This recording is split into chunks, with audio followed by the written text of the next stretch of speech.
pendant plus devant ans, du des avions de chasseurs, les plus perfections, jamais conquers ses sant, observes en silence, sans jamais s'affronter au combat, sans jamais se mesurer, aussi au kill, étient, destins adopt, les F-22 Raptor américain, les Su-57 Russe incarnant, non seulement des apérients rivaux, mais aussi des philosophies opposées de la puissance aérienne, du secret des ambitions technologiques, les furent construits pour une guerre qui n'eut jamais lieu, féconds par des hypotheses se des ennemis, qui ni se sont jamais concrétisées si n'est pas une histoire des combats aériens ni des victoires. C'est une histoire d'anticipation, celle de la manière dont les nations se préparent à des conflits qu'elles espèrent éviter, et de l'évolution technologique dans un contexte de tensions géopolitiques. F-22 conclut la fin de la guerre,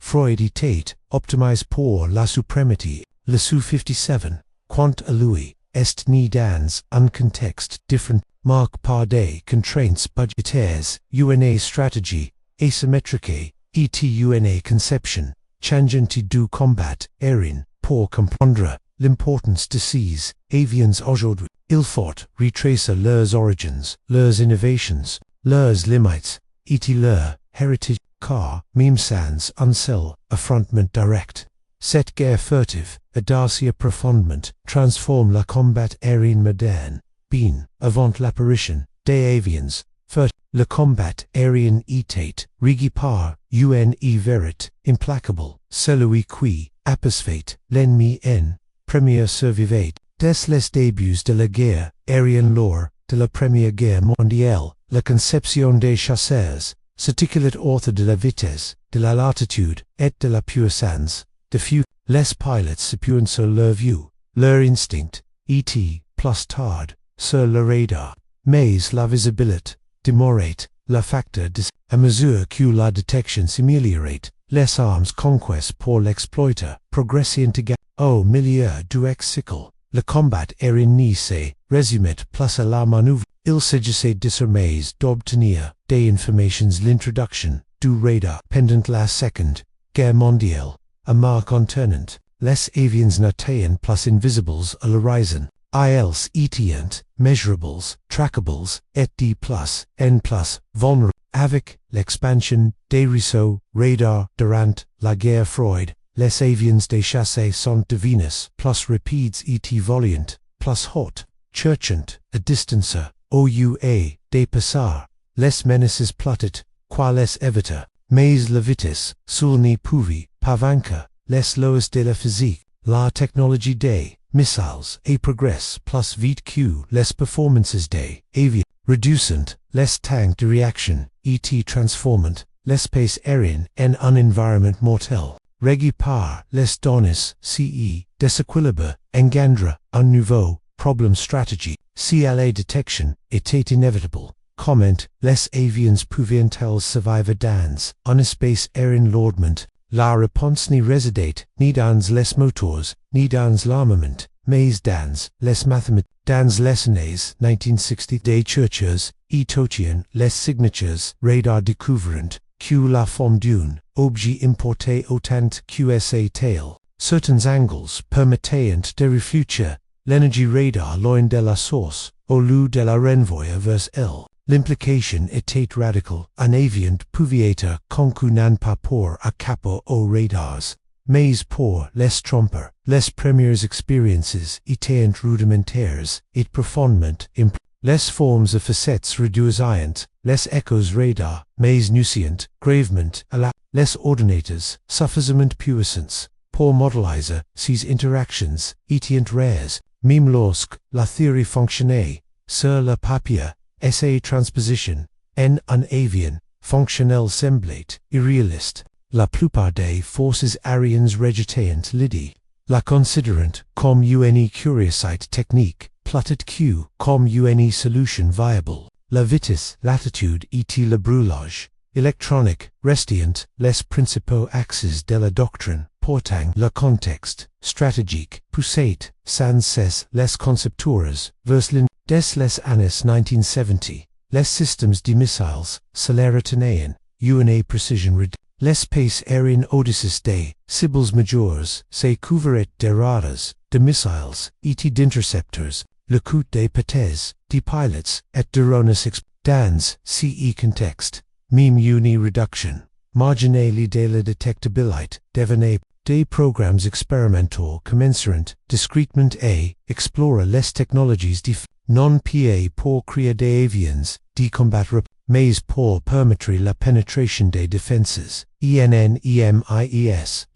Première, véritable preuve de son, efficacité, ni vint pas, des chasseurs, mais des avions, des, la furtivité, était initialement, UNE, question de survie, non de domination. Des apérius comme les premiers démonstrateurs affables signature radar démontrant que l'élévation radar TAT, possible moyennant des compromis, ces avions étant, instables limites, et dépendance des, ordinateurs pour restaurant volume, mais ils sont change la donne. La furtivité n'était plus théorique, était opérationnelle de son quitte. L'Union soviétique aborda le problème de ses réseaux de défense aérienne parmi les places denses au monde, étant conçus pour se protéger des bombardiers et missiles, des croisières. Cette priorité influença leur conception eran plotted que devisa l'invisibilité radar. Les ingénieurs soviétiques privilégiant la vitesse l'altitude et les contremeasures la furtivité fut étudiée. Mais se heurta à des contraintes industrielles, et d'autres priorités stratégiques, à la fin de la guerre Freud, du voies se dessin, l'une visait, UNE, quasi-invisibilité près d'une complexité et d'un coût, l'autre, l'autre privilégiait, la survie grâce à la performance, au nombre et à la au king des du camps n'envisageait encore un avion de supériorité aérienne furtif. Mais les bases étant passées, l'idée que la domination aérienne pouvait être atteinte avant, même que l'ennemi détecte votre présence, communicate et se concrétise, et-il à la bintat, tout bouleverse le tournant, décisif servant, lorsque la furtivité cessa, dita une expérimentation, pour devenir une nécessité. O état sunus, ce changement, fut impulse, par une prise de conscience brutale la fin de la guerre, Freud, les futures batailles aériennes n'y se gagneraient,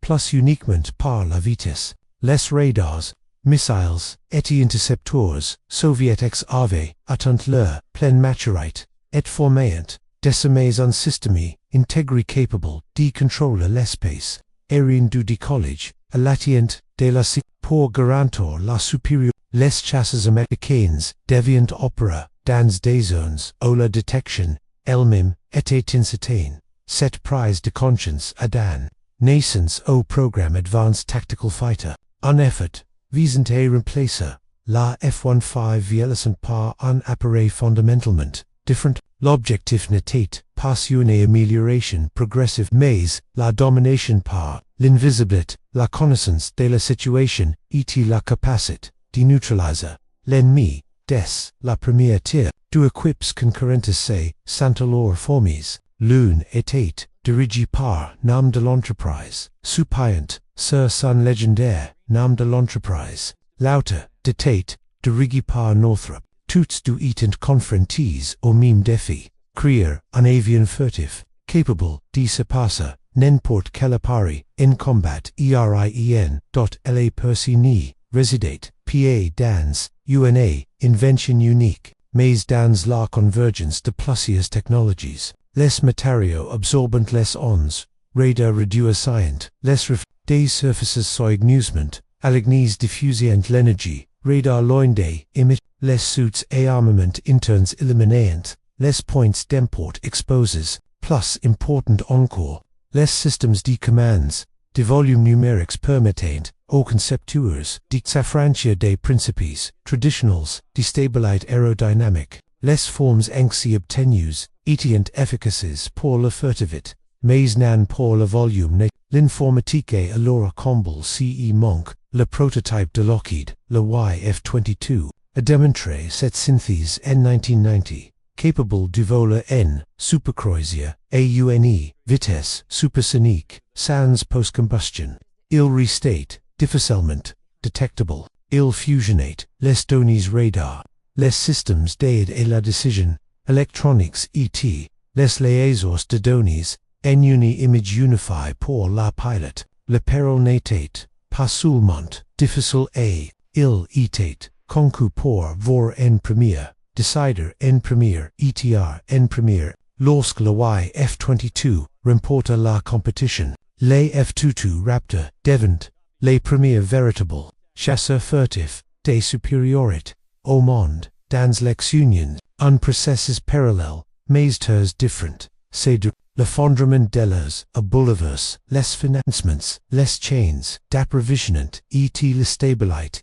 Pourtant, le besoin d'une avienne de chasse, de nouvelles générations de les planificateurs russes comprenant que la furtivité était devenue incontournable, mais ils les savaient, aussi qu'ils n'y pouvaient se contenter de copier l'approche. Leur solution devait concilier faible détectabilité, agilité, rayon d'action, et coût, abordable cet effort, et finalement, aboutit au programme PAC FA dirige par nam de l'ingénieur. Contrairement au F-22, le Su-57, alors en développement, est conçu dans un contexte mort. Il visait à lier une signature radar réduite à une maniabilité extrême. Des captures infrarouges avances, et une grande flexibilité. La furtivité était importante, mais pas absolue. Les ingénieurs russes ont accepté une détectabilité crue au profit des performances aérodynamiques et d'une meilleure adaptabilité. Au début des années 2000, les deux voies étaient en traces. Les étatations disposaient d'un prototype volant incarnant la suprématie furtive. La Russie, quant à elle, possédait un prototype qui remettait en question à la définition même de la furtivité. La guerre furtive était passée de la théorie à la réalité, et le monde entier avait les arrives sur elle. La fin de la guerre, Freud n'a pas freiné l'essai des chasseurs de cinquième génération. Au contraire, elle n'est redéfinie. Ce qui avait commence comme une préparation à un affrontement entre superpuissances, c'est mieux en une stratégie à long terme démaîtrise de l'espace aérien dans un monde multipolaire à partir des années 1990. Les trajectoires de développement du F-22 Raptor et du Su-57 ont divergé de manière marquée, non seulement sur le plan technologique, mais aussi en termes de rythme, de doctrine et de contexte politique. L'extension du F-22 a débuté discrètement. Après la victoire du IF-22 au concours du chasseur tactique events en 1991. Le programme est entré dans son développement à grande échelle sous l'égide de Boeing, et de Pratt & Whitney. Le parallèle s'inspirait des enseignements tirés des plateformes furtives précédentes, mais les surpassait. Il n'y s'agissait pas d'une avienne d'époque spécialisée comme la F-117. Il était conçu pour dominer l'espace aérien contest, détruire les chasseurs ennemis, neutraliser les défenses et survivre aux menaces les plus sophistiquées. Tout au long des années 1990, le développement s'est concentré sur l'amélioration de la furtivité, tout en préservant les performances. Les revêtements absorbants, les 11 radars ont été perfections pour une meilleure durabilité. La fusion des capteurs est devenue un élément déterminant permettant aux pilotes de recevoir une image tactique unique et cohérente, au lieu de devoir jongler avec des écrans radar et électroniques. Le radar en APG-77 du F-22A introduit des modes à faible probabilité d'interception, lui permettant de rechercher et de suivre, sans révéler ses présences. La capacité de supercroise et arrêt réduit la dépendance et la post-combustion, diminuant la signature infrarouge et augmentant l'autonomie. La première F-22 de série effectua Sun Volume Inaugural N. 1997 E. Des 2005. Le Peril Atteignit, Essay Capacit, Operational Initial Osign, DLUS Air Force, Sur le Papier, Il était sans Eagle, Lors des Exercices Il Officia, des Talks de Victoire, Quasi Les Pilots Engagient, Etude Truciant, Regulament, Leurs Adversaires, Sans Eta Detects, En Combat au-delà de la portée, Visuel, L'Avantage du Raptor, Étatique, Meme en Combat, Rapproche la vectorisation de la poussée, et sa forte capacité de retention d'énergie. Le rendement, redoutable, le programme, sebicit porting des pressions croissantes, le contexte géopolitique, avate change, l'Union soviétique avait disparu, important avec la justification de vastes flottes, de chasseurs, de supérieurs, LIF 2288 Quito, et construa, et encore, plus et on, sun revêtement, furtif, exigit, UNE, maintenance, sun avionique, à la pointe de la technologie, était complexe. Alors, Q, les priorités de défense évoluent, vers la contre-insurrection, et la guerre expéditionnaire. Les critiques s'interrogent sur la pertinence d'une telle appareil. En 2009, il faut decide de limiter la production à 187 appareils. La chaîne de production firma en 2011. Les F-22 devint un paradoxe. Le chasseur, le plus performant, jamais truth, produit entro, petit, nombre pour, eta, export, au essai supérieur et même le rende, politiquement vulnérable. Aucun ennemi n'y pouvait la défier, mais les alliés n'avaient pas les moyens de se la procurer, et les états-unis n'y pouvaient justifier l'expansion de la flotte sans un adversaire de même niveau, alors que le F-22 entrait en service. Le parcours de la Russie était bien moins. Le programme PAC, FAA officiellement, débuté début des années 2000. Mais, essai progression, et ralenti, par la reprise économique, les contraintes industrielles et l'évolution des besoins. Le premier prototype, design T50, est effectué, son volume inaugural en 2010. Dès le départ, il est marqué une approche différente. La cellule privilégiée une conception, el fuselage intégré, des suits et armements internes, ETUN, signature radar frontal radio, mais sans les formes extrêmes, observées sur les avions, furtifs américains, les ingénieurs, russes ont privilégié, l'agilité, et la diversité, des, le Su-57 et conçus, pour opérer dans des environnements où la furtivité pas été compromise. Il intègre plusieurs radars fonctionnant sur différentes fréquences, notamment des antennes, à balayage latéral. Les systèmes de recherche et de poursuite infrarouches jouent un rôle central, témoignant de la confiance des Russes dans les méthodes de détection passive. Les moteurs à poussée vectorielle, promettant, UNE, manœuvrabilité, en particulier lors des engagements à courte portée. Les années 2010 ont été une décennie d'itérations plotted Q des déploiements. Des prototypes ont permis de tester l'avionique, le logiciel de commande, de volume et l'intégration des armements. Le développement des moteurs s'est avéré particulièrement complexe. Les Su-57A, initialement, volent avec des moteurs provisoires, derives des conceptions plus anciennes, CE, qui limitent ses performances et son rendement énergétique. Le moteur is daily 30, dont le développement est mince, fois retard. Prometat, une poussée accrue, une consommation de carburant réduite, et une signature infrarouge plus faible. Mais il est reste en phase de test pendant des années. Les événements politiques ont également influencé la programme. Les sanctions ont restreint l'accès à certains matériaux et technologies. Les priorités budgétaires se sont heurtées à d'autres besoins de défense. Les cadences de production sont restées faibles, contrairement au F-22, entré en service comme un système abouti. Le Su-57A évolue sous le regard du public. Chaque étape imprimée, premier volume, premier essai, première annonce de déploiement, et scruti, parfois zephic scepticism, par des analystes externes, par le contexte mondial, a continued l'apparition du J-20 chinois, a modify l'équilibre stratégique, soulignant que les chasseurs des cinquième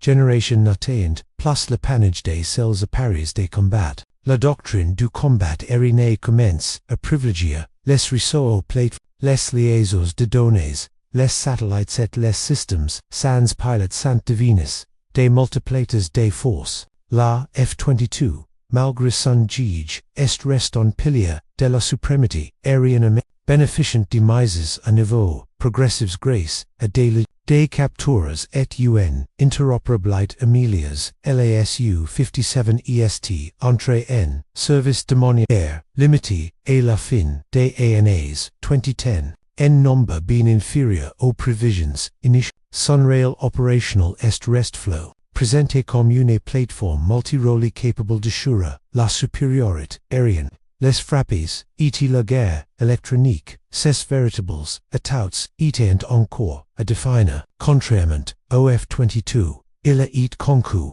pour l'expert, reflétant la nécessité pour la Russie de maintenir sa production grâce à des partenariats étrangers. Durant cette période, des concepts concurrents ont émergé puis certaines nations ont opté pour des améliorations de quatrième génération.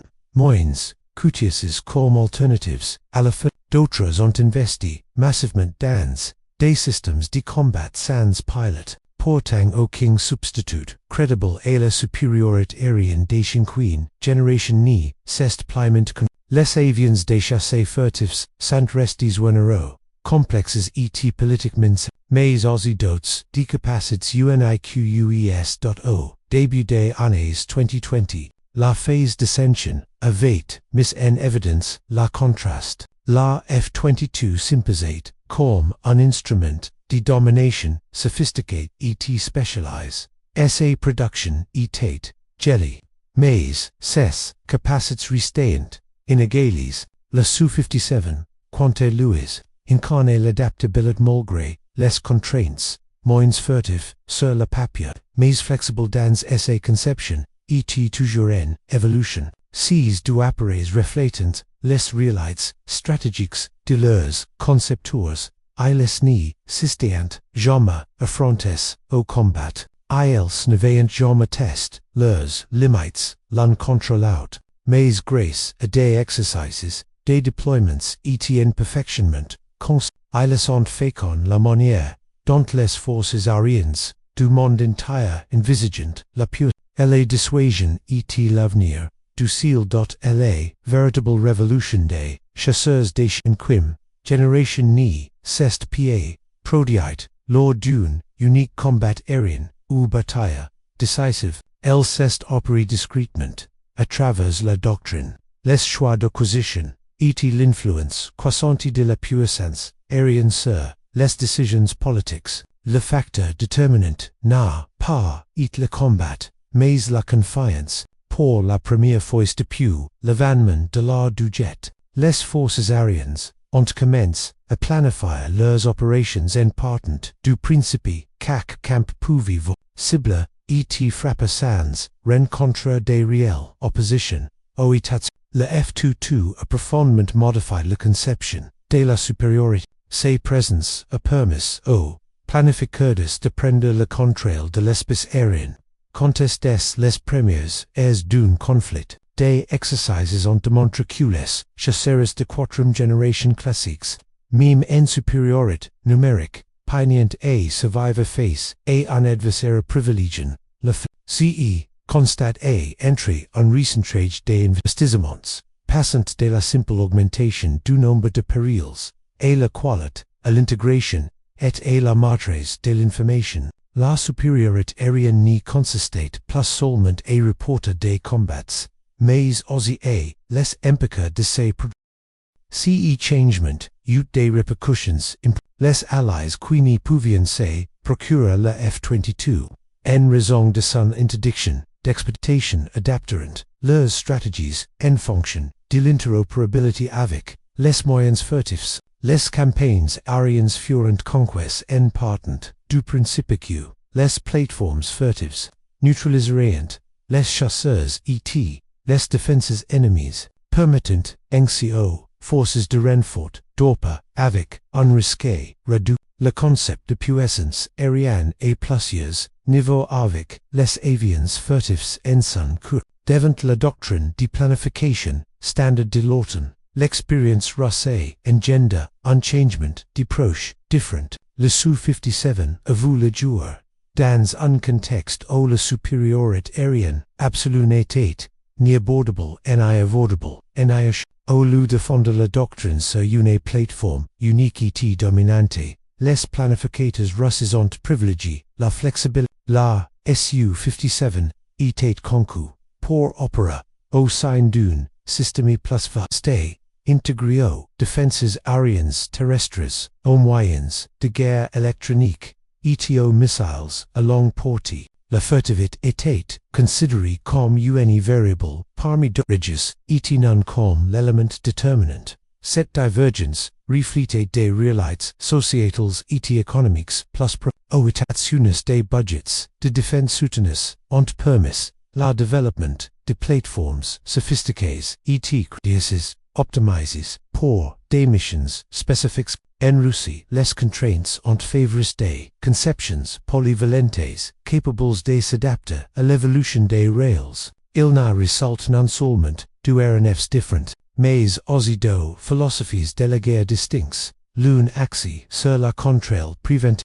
l'autre sur la neutralisation par plusieurs, niveaux au-delà des institutions militaires. Les chasseurs de cinquième génération ont influencé la perception publique de la puissance. La F-22 est devenu un symbole de suprématie technologique, souvent cité dans les débats politiques comme preuve de l'avantage militaire. C'est rarement et la secret qui l'entoure n'a fait qu'amplifier son aura de mystère. Le Su-57, quant à lui, est devenu un symbole de résilience et d'embûche. Preuve que la Russie demeurait une grande puissance aérospatiale malgré les pressions économiques et politiques, le changement sociétal plus large foot subtle mais profond. La puissance aérienne retrouve sa place centrale dans la dissuasion stratégique. La capacité de contrôler l'espace aérien sans escalade visible modifie la façon dont les conflits étaient signalés et guiés.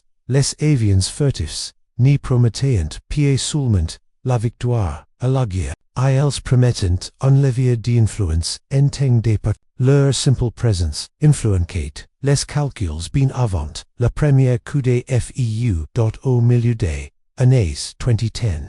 La révolution était achevée. Les chasseurs de cinquième génération n'étaient plus expérimentaux ni exceptionnels. Ils surveillant de référence pour l'évaluation des systèmes futurs, même les nations incapables de les déployer directement ont adapté leurs défenses et leurs stratégies en fonction de leur existence. Le combat aérien était entré dans une nouvelle ère, moins marquée par l'affrontement direct et davantage par un avantage stratégique indirect. Ces 20 dernières années, l'histoire du F-22 et du Su-57 est moins marquée par des avancées spectaculaires que par un perfectionnement.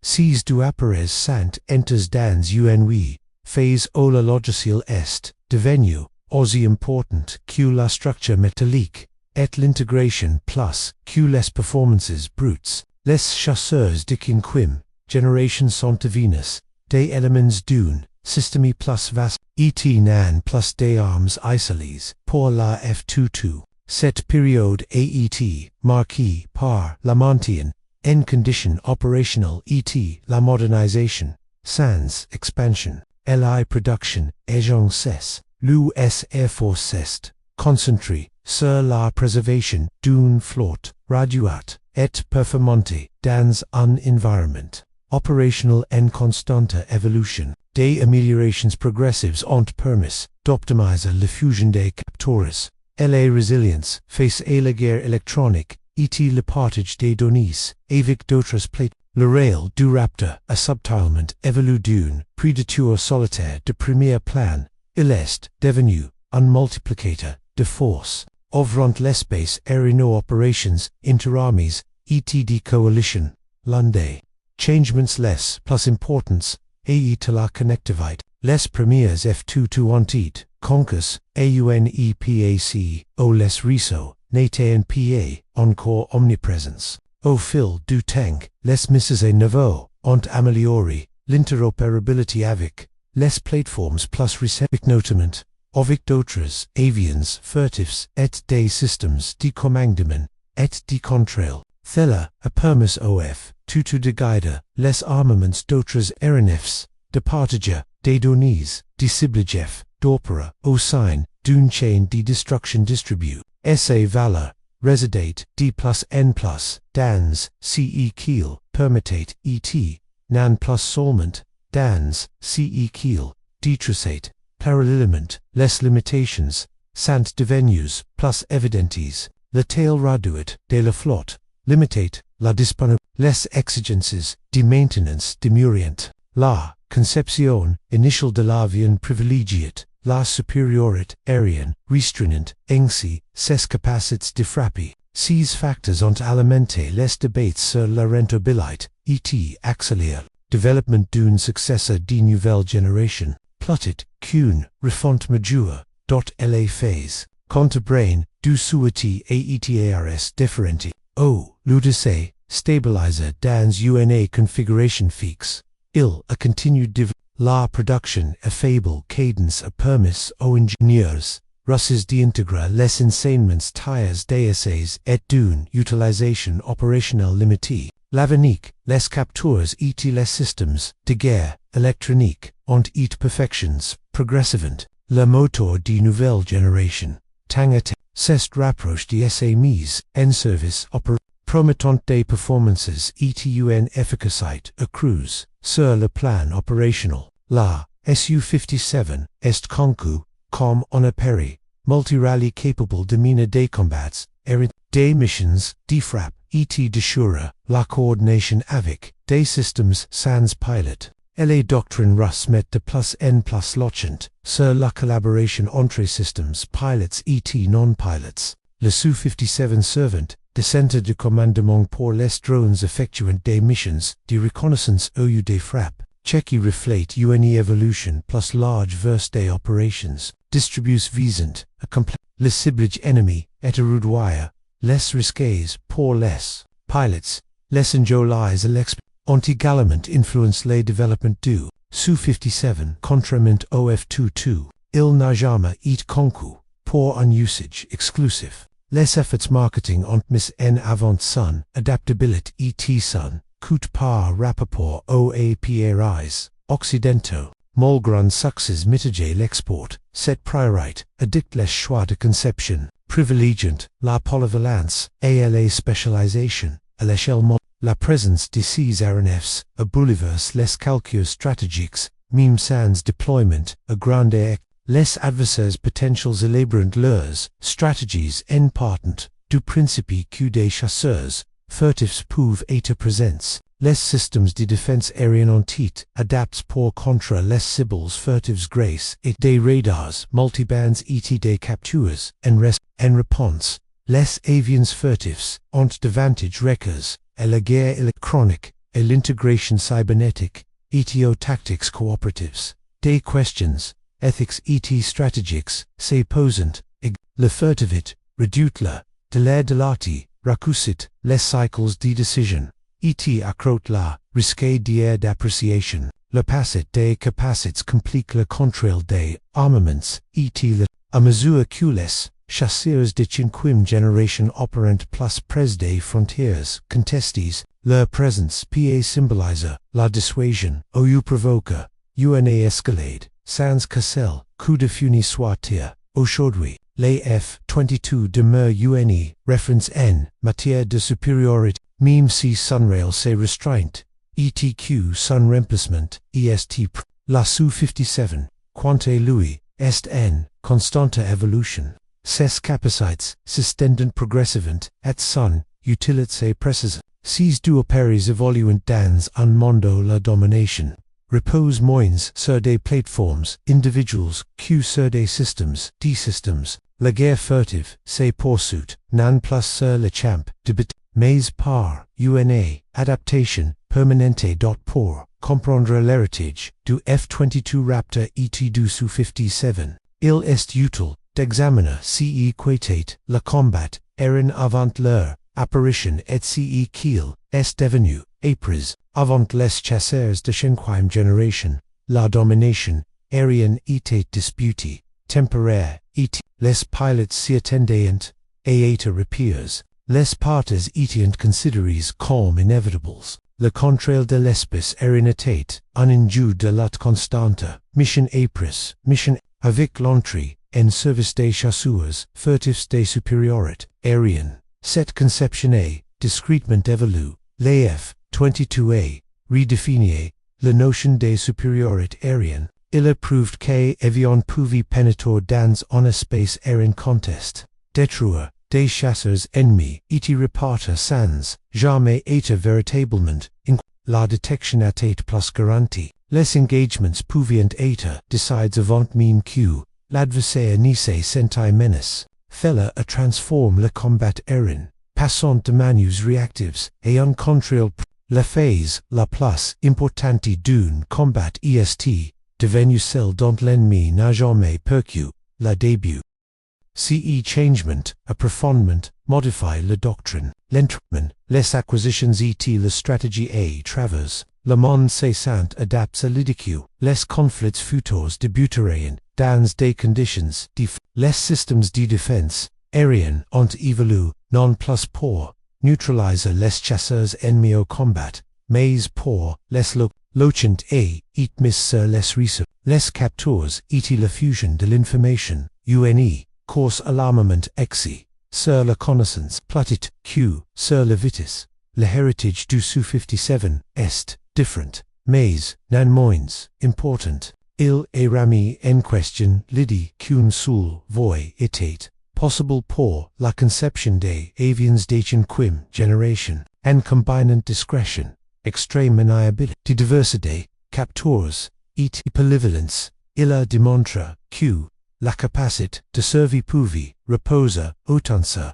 l'adaptabilité que sur son développement reflétait les réalités des ressources limitées et de l'évolution des aucun attribut ne pouvait à lui seul garantir la supériorité ensemble. Ces appareils ont inspiré les développements ils ont accéléré la transition vers les concepts de sixième génération des systèmes conçus, non pas comme des chasseurs, mais comme des plateformes de commandement pour drones, captures et armements à longue portée. Ils sont contraints, les ingénieurs, à repenser au-delà des cellules et des moteurs, pour à l'autonomie et à l'intégration intersectorielle.